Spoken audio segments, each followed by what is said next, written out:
Okay, right now I'm going to check if my car is vulnerable to record and replay attack without jamming.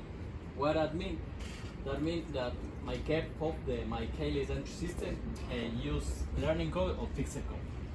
So first check that the car is locked, and right now I record two signals. First the unlock signal, and very quickly after that the lock signal.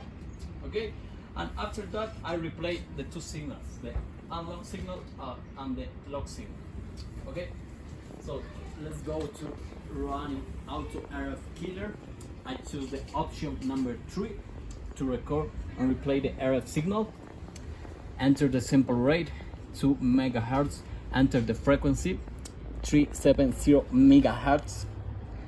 Right now I record unlock signal and lock signal.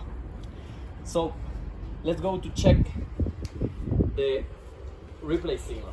I left the case up here.